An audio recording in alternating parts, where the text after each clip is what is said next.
السلام علیکم ورحمۃ اللہ وبرکاتہ۔ خیر مقدم ہے آپ کا خدا نامے میں شیخ الاسلام محسن اہل سنت مجاہد کبیر جامع العلوم محبوب حضرت محبوب سبحانی عاشق رسول خیر الانام مفتی اعظم ریاست حیدرآباد دکن حضرت علامہ مولانا شاہ عبد القادر قادری بدایونی علیہ رحمت رضوان کا ذکر خیر ہم کر رہے ہیں۔ حضرت مولانا عبد القادر بدایونی علیہ رحمت رضوان خاندان عثمانیہ کے فرد وحید اور حضرت سیف اللہ المسلول اور حضرت تاج الفہول کے سچے جانشین اور ملت اسلامیہ کے صحیح نقیب اور نگہبان تھے۔ آپ کی ذاتی گرامی عجیب و غریب جامعیت کے حامل تھی۔ معقولی سلسلہ خیرآباد کے روشن چراغ، 50 علماء کے استاذ، ہزاروں کے شیخ طریقت، ریاست حیدرآباد کے مفتی اعظم، خانقاہ قادریہ کے سجاد نشین، اپنے اکابر کے علمی و روحانی امانتوں کے وارث و امین، قومی اور ملی قائد، تحریک آزادی کے مرد مجاہد، بیک وقت حیدرآباد، حجاز، عراق کے شاہی خاندانوں سے اور فقراء اور درویشوں سے یکساں تعلقات و روابط رکھنے والا، حرمین شریفین، مسجد اقصیٰ اور جامعہ قادریہ بغداد شریف میں امامت و خطابت کرنے والا، یہ تمام خوبیاں حضرت عبد القادر بدایونی علیہ رحمت رضوان کی ذات میں پائے جاتے تھے۔ ایسے کمالات و اوصاف فرد واحد میں جمع ہونا یقیناً ناممکن نظر آتا ہے۔ ناممکن نہیں تو کم از کم مشکل ضرور نظر آتا ہے۔ شیخ الاسلام حضرت مولانا شاہ عبد القادر قادری بدایونی علیہ رحمت رضوان کا اسم گرامی عبد القادر بدایونی، کنیت ابو سالم، لقب شیخ الاسلام، عاشق رسول اللہ، ظہور حق اور دیگر کئی القابات آپ کے نام کے ساتھ جوڑے اور بولے جاتے ہیں۔ آپ کا سلسلہ انسب کچھ یوں ہے: حضرت مولانا شاہ عبد القادر بدایونی بن تاج الفہول محب رسول، مولانا شاہ عبد القادر بدایونی بن سیف اللہ المسلول، حضرت مولانا شاہ فضل رسول بدایونی بن عین الحق شاہ عبد المجید بدایونی بن شاہ عبد الحمید بدایونی علیہ رحمت رضوان۔ سلسلہ نسب حضرت عثمان غنی تک پہنچتا ہے۔ حضرت مولانا عبد القادر بدایونی علیہ رحمت رضوان کی ولادت 11 شوال المکرم 1311 ہجری مطابق درمیانی اپریل 1894 کو بدایوں شریف انڈیا میں ہوئی۔ آپ کی ولادت سے قبل ہی جد کریم سیف اللہ المسلول حضرت مولانا شاہ فضل رسول بدایونی علیہ رحمت رضوان نے 1283 ہجری 1867 عیسوی میں بشارت دے دی تھی کہ اس وقت تشریف لانے والے عبد المقتدر ہیں اور دوسرے صاحبزادے تشریف لائیں گے، تو ان کا اسم گرامی نامی اسم گرامی عبد القادر ہوگا۔ اسی وقت دونوں صاحبزادوں کے لیے تعویذ بھی عنایت فرمائے، یعنی آپ پر حضرت سیف اللہ المسلول کی پہلے ہی سے توجہات اور عنایات و الطافات کی بارش ہونے لگی تھی۔ مولانا شاہ عبد القادر بدایونی علیہ رحمت رضوان کی مولانا شاہ مطیع الرسول عبد المقتدر قدس سرہ کی آغوش میں پرورش ہوئی۔ ابتدائی تعلیم حافظ غوثی شاہ، مولوی سید الطاف علی، مولوی سید عبدالحی سے پائی۔ درس نظامی کی کتب متداولہ مولانا فضل احمد قادری، مولانا محب احمد قادری، مولانا حافظ بخش قادری اور برادر بزرگ سے پڑھی۔ مولانا حبیب الرحمن قادری بدایونی سے بھی کسب علم کیا۔ 1331 ہجری میں تعلیم سے فراغت کے بعد متواتر کابوس کا دورہ پڑا۔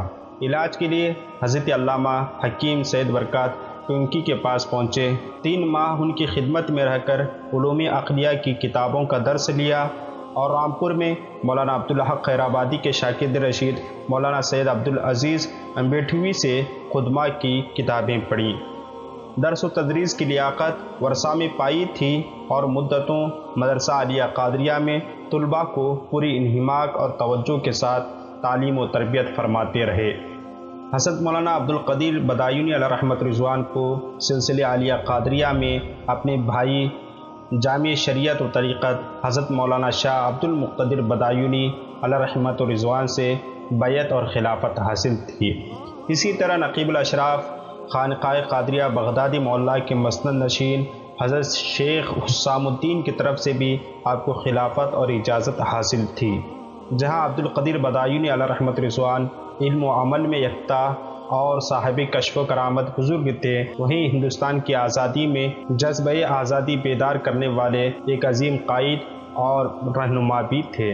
جیسا کہ فرنگی تاجروں کے ہاتھوں جب ہندوستان میں مسلمانوں کی حکومت زوال کو پہنچی، آخری جد و جہد کے منظم کرنے والوں میں اکابر علماء اہل سنت ہی تھے، جن کے سرخیل اور روح رواں حضرت علامہ فضل حق خیرآبادی علیہ رحمت رضوان، حضرت مولانا مفتی کفایت علی کافی، مفتی عنایت علی کاکروی، مولانا رضا علی خان بریلوی، حضرت سیف اللہ المسلول اور حضرت تاج الفہول حضرت مولانا کیرانوی علیہ رحمہ کے اسماء اور نام نمایاں ہیں۔ بالخصوص حضرت عبدالقدیر بدائنی علیہ رحمت رضوان کے جد امجد حضرت سیف اللہ المسلول اور مولانا فضل حق خیرآبادی دونوں ہی ہم عصر تھے اور فرنگی دشمنی میں ان کے شریک حال بھی تھے۔ یہی وجہ ہے کہ اس خانوادے کو ہمیشہ سے انگریز سرکار سے نفرت رہی ہے۔ حضرت مولانا شاہ عبدالقدیر بدایونی نے انہی جذبات کو اپنے سینے میں معجزن پایا اور عملی طور پر اس تحریک کے روح رواں بن گئے جو فرنگیوں کے خلاف ہوتی تھی۔ آپ کے رفقائے خاص میں حضرت مولانا شاہ مصباح الحسن پوپندوی، رئیس الاحرار حضرت مولانا حسرت موہانی، مولانا عبدالباری فرنگی محلی، یہ حضرات انگریز کے خلاف اور ان کو نقصان پہنچانے کے ہر طریقے کو صحیح اور بہتر سمجھتے تھے۔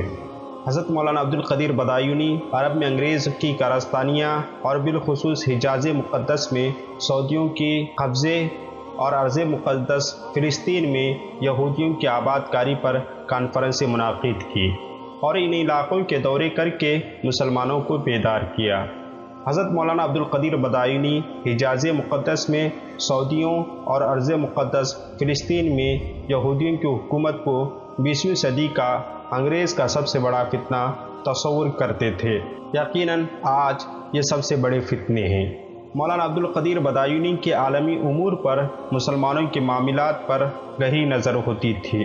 آپ مسلمانوں کی کامیابی و ترقی کے لیے ہمہ وقت کوشش کرتے اور اسی جد و جہد میں لگے رہتے۔ دنیا کے کسی کونے میں اگر کسی مسلمان پر کوئی ظلم و جبر ہوتا یا ان علاقوں میں فرنگیوں کی طرف سے کوئی شورش برپا ہوتی یا کوئی سازش ہوتی تو آپ بنا پانی کے مچھلی کی طرح بے قرار ہو جاتے اور یوں محسوس کرتے کہ وہ ظلم و ستم خود ان کی آپ کی ذات پر ہو رہا ہو۔ جنگ بلقان میں مسلمانوں کی کامیابی کے لیے آپ کی دعا ایسی رقت انگیز تھی کہ بے خودی میں آپ کا امامہ شریف کھل گیا اور مجلس میں اس دعا سے ایک کیفیت طاری ہو گئی۔ مجلس دعا میں ایک روحانی اور ایمانی کیفیت طاری ہو گئی۔ مولانا قطب الدین عبدالوالی کے ساتھ صوبے سرحد کا دورہ کیا۔ انگریز حکومت کی دست درازیوں سے ریاستوں کو بچانے اور محفوظ رکھنے کے لیے لاہور میں آپ نے کل ہند کانفرنس بلائی اور اس کا خطبہ صدارت پڑھا۔ مسجد شہید گنج کی واپسی کے لیے حضرت مولانا پیر سید جماعت علی شاہ محدث علی پوری نے جد و جہد کی تو حضرت مولانا عبدالقدیر بدایونی نے ان کی بھرپور مدد کی۔ انگریزوں نے عرب اکثریت کا توازن برباد کرنے کے لیے عرض مقدس میں باہر سے یہودیوں کو لا کر آباد کرنا شروع کیا اور عربوں نے ان کے خلاف صدائے احتجاج بلند کی تو حالات کا مشاہدہ کرنے کے لیے آپ نے ہندوستان کے نمائندے کی حیثیت سے فلسطین کا سفر کیا اور مفتی اعظم فلسطین سید امین الحسین علیہ الرحمہ نے عربی یونیورسٹی کے لیے ہندوستان کا دورہ کیا تو اس کے ترجمان اور سیکرٹری کا کام آپ نے انجام دیا۔ اسی زمانے میں میر عثمان علی آصف جاہ سادس والی سلطنت آصفیہ نے محکمہ امور مذہبی کے صدر الصدور کے لیے آپ کا انتخاب کیا، مگر سابقہ انگریز دشمن سیاسی زندگی کے بنا پر انگریزی حکومت نے اس عہدے پر آپ کا تقرر مناسب نہ سمجھا۔ پھر آپ کو عدالت عالیہ یعنی ہائی کورٹ میں منصف اعظم مقرر کیا گیا۔ 2 بار حج و زیارت سے مشرف ہوئے اور خانہ کعبہ کے اندر داخل ہو کر خانہ کعبہ کے غسل میں شرکت کی سعادت حاصل کی۔ حرم نبی اور روضہ مطہرہ پیارے نبی صلی اللہ علیہ وسلم کے خلوت خاص میں باریاب ہوئے اور دربار غوث اعظم کی حاضری معمولات میں سے تھی۔ آپ سب سے پہلے عالم و بزرگ تھے جن کو دربار شریف میں امامت و خطابت کا اعزاز ملا۔ اسی طرح مفتی اعظم فلسطین سید امین الحسینی کی بے حد اصرار پر مسجد اقصیٰ میں جمعہ کی نماز اور فصیح عربی زبان میں خطبہ دیا۔ ایک مرتبہ مولانا عبدالقدیر بدایونی علیہ رحمت رضوان 11ویں شریف کی محفل میں بغداد معلیٰ میں غوث اعظم کے صاحبزادگان کے ساتھ تشریف فرما تھے کہ جنرل فوزی حاضر ہوئے اور اپنا خواب بیان کیا کہ سرکار بغداد تشریف لائے اور فرمایا مولوی کی طرف سے 11ویں ہے، اس میں شرکت کرو اور ان کو ہمارا سلام پہنچاؤ۔ پھر جنرل صاحب نے آپ سے سلسلے عالیہ میں داخل ہونے کی درخواست کی اور آپ نے اسے سلسلے عالیہ میں داخل بیعت فرمایا۔ آپ کا قوت حافظہ بہت قوی تھا، اقوال فقہا و محدثین و صوفیہ ہمہ وقت زبان پر ازبر تھے، ہزارہ اشعار یاد تھے، خود بھی شعر موضوع کیا کرتے تھے۔ حضرت علامہ مولانا عبدالحامد بدایونی آپ کے ابتدائی تلامذہ میں سے تھے۔ اے علم و فضل کا آفتاب، 3 شوال المکرم 1379 ہجری مطابق 31 اپریل 1960 عیسوی کو بوقت عصر 5 بجے بدائن شریف میں غروب ہوا اور درگاہ قادری بدایوں میں سپرد کے خاک کیا گیا۔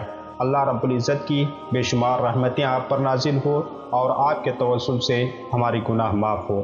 ملتے ہیں انشاءاللہ اگلی ویڈیو میں۔ السلام علیکم۔